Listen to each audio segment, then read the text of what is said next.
अंशु जल्दी की नहीं तो देर हो जाएगी। हमें शाम से पहले पहुंचना है। अंशु बस मौ 1 मिनट में आ रहा हूँ। अंशु आज बहुत खुश था। स्कूल की छुट्टियां हो गई थी और नानी के घर जाना था। उसने जल्दी जल्दी अपना सामान पैक किया और नीचे मौ के पास पहुंच गया। मौ बेटा जल्दी चल, तेरे मामा लेने आएंगे स्टेशन पर, कहीं गाड़ी छूट न जाए। अंशु मौ के साथ स्टेशन की ओर चल दिया। रास्ते भर अंशु बहुत खुश था। पूरे 1 साल बाद नानी के घर जा रहा था। रास्ते भर हरे भरे खेतों को देखते देखते कब स्टेशन आ गया पता ही नहीं चला। ट्रेन से उतरे ही थे कि सामने मामा खड़े थे।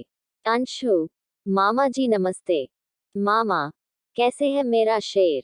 मामा ने मम्मी के पैर छुए और अपनी बाइक पर बिठाकर गोफ की ओर चल दिए। गोफ पहुंचकर अंशु ने देखा नानी गली में ही उनका इंतजार कर रही थी। अंशु ने नानी के पैर छुए, नानी ने उसे प्यार से गले लगा लिया। उसके बाद तीनों अंदर गए। मामा बाइक घुमाकर बाहर चले गए। कुछ देर बाद मामा आए ढेर सारी कचौड़ी जलेबी लेकर। नानी ने जल्दी से चाय बनाए और अंशु अपनी मौ के साथ नाश्ता करने बैठ गया। अगले दिन अंशु मामा के साथ खेतों पर गया। मामा खेत पर काम कर रहे थे।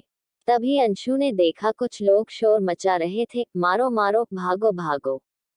ये देखकर अंशु डर गया। मामा भी खड़े होकर देखने लगे। अंशु डर के मारे मामा से चिपक गया। मामा डर मत बेटा, लगता है गौ में तेंदुआ घुस आया है। काफी दिन से एक तेंदुआ बहुत परेशान कर रहा है। गौ वाले उसी को मारने भागे होंगे। अंशु बुरी तरह डर गया था।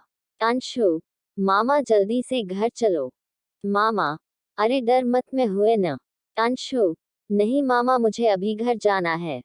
मामा अंशु को गोद में लेकर घर की ओर निकल पड़े। घर पहुंचकर अंशु मौ से लिपटकर बहुत रोया। मौ बेटा क्या हुआ। अंशु मौ अपने घर चलो, मुझे नहीं रहना यहाँ। मौ क्या बात कर रहा है, अभी तो आए हैं। तब मामा ने मौ को सारी बात बता दी। मौ एक काम कर, तू खेत पर मत जाया कर, घर में ही रहा कर। लेकिन अंशु जिद करके बैठ गया कि उसे यहाँ नहीं रहना है, घर ही जाना है। नानी मेरा राजा बेटा, एक काम कर, आज से तू मेरे साथ रह।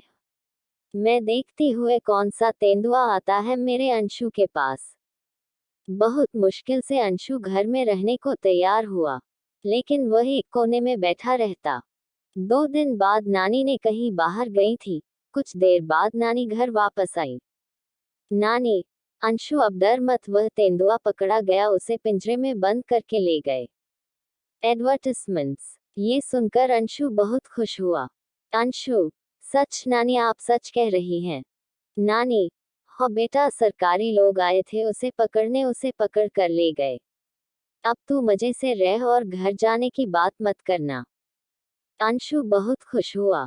वह मजे से रहने लगा। पूरी छुट्टियों में मजे से पूरे गांव में खेलता रहा और मामा के संग खेत पर भी जाने लगा। अब अंशु की छुट्टियां खत्म होने वाली थी।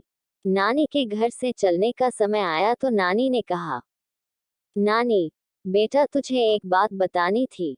वो तेंदुआ अगले दिन पिंजरे से भाग गया और फिर से गांव में आने लगा। लेकिन अगर तुझे बता देती तो तू यहाँ से चला जाता। अंशु नानी अगर वो मुझे खा जाता तो। नानी बेटा तू तो कुछ दिन के लिए यहाँ आया है। यहाँ के रहने वालों और उनके बच्चों के बारे में सोच, वे तो कहीं भाग भी नहीं सकते।